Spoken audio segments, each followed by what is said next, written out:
So, good morning, all of you. Sometime back, I had given a talk on the Dashapapas given in Ayurvedic text. If you avoid those Dashapapa, your immunity levels are supposed to become extremely good.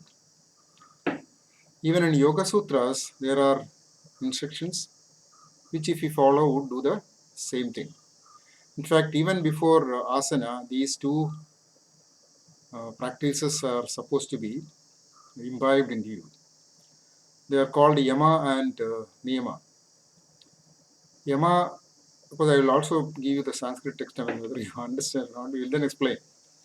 So the text says, Ahimsa, Satyasteya, Brahmacharya, Abhirigrahaha, Yamaha. So there are five things which you should not do. First one is Ahimsa, that means Himsa you should not do. And how they define, interestingly, they define all these things also very carefully. So Ahimsa, how do you define? It says, Manasa Vacha Karmana Sarvabhuteshu Sarvada Aklesha Jananam Proktam Ahimsatvena Yogibihi. That is, those who do not create any trouble for anybody else under all conditions. That is what is called the practice of Ahimsa. Next one is Asatyam, that you should avoid. You should say always the Satya. And what is Satya? Of course, one of the definition is Satyam Bhuta Hitam Proktam. So what you speak should be of benefit to everyone. Now, there are other definitions also. Another definition which is there is Satyam Bruyat, Priyam Bruyat, Na Bruyat, Satyam Apriyam. Of course, this is more easily understood. And then, of course, in practical life, what you could think of as Satya is if you speak the same thing as in your mind, then of course you can say it is again practice of truth. This is, of course, the most common thing which is required, easily understood. So what you speak and what is in your mind are identical. Then you say you are speaking the truth. But it still does not say whether you know the truth properly. There is one more thing which you should have. You go to deeper levels. To speak the truth, to practice truth, you should know the truth. So this is a very tricky thing because truth is rarely known. So you have to really make an effort to know the truth also. And next one, of course, is Asteya. Asteya is Manasa Vacha Karmana Paradrevyeshu Nisprahaha. Asteyamidi Proktam Rishibhihi. That is, you should never, under any condition, develop a desire for others' wealth. Paradrevyeshu, that is, others' wealth you should not ever desire. So that is Asteyam. Next one is Brahmacharya. So the most important of all these is Brahmacharya.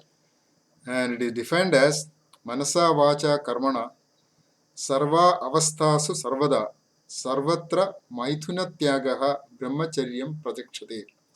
So avoiding sex under all conditions is what we call as Brahmacharya. Of course, it is of course they have already made it clear that is Manasa Vacha Karmana, that is in the mind, in thought and deed, you should avoid it at all times. And then, of course, the last one is Aparigrahaha.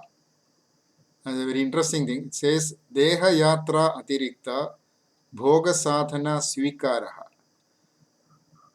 That is what is called Aparigraha. That means we should not receive anything or take from this world anything which is not required for our survival.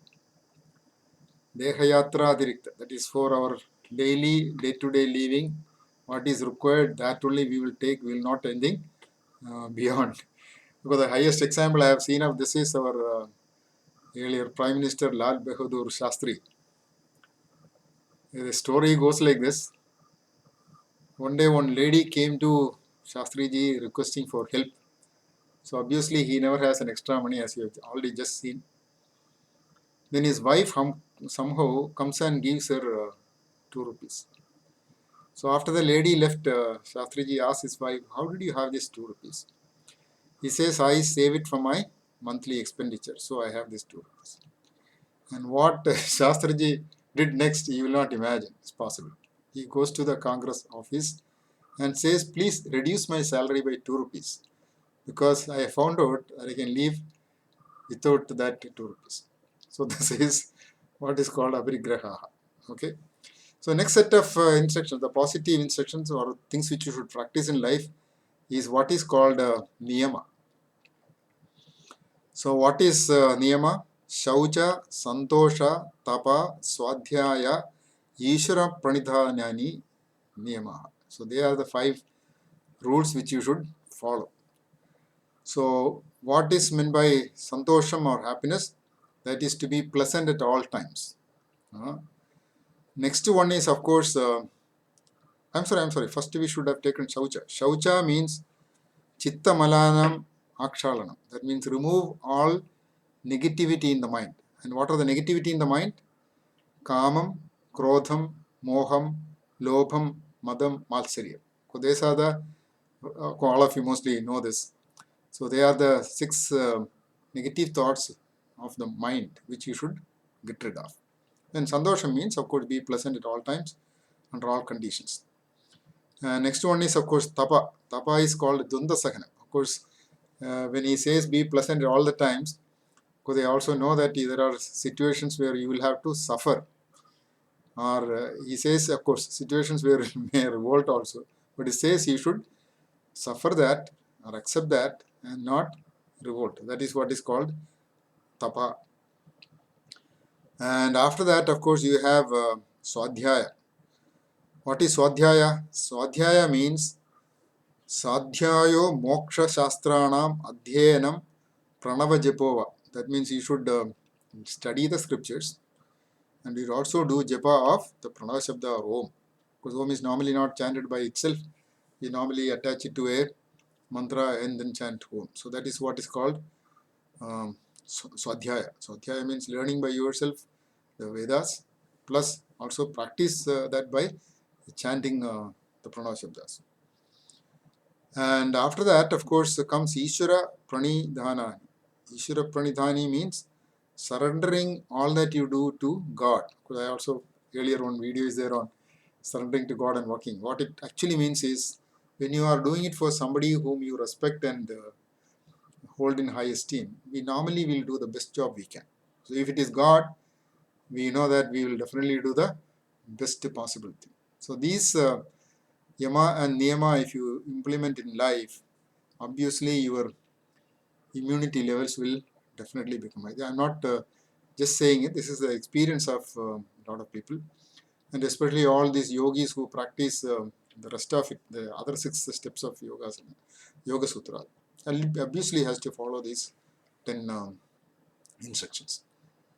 So thank you.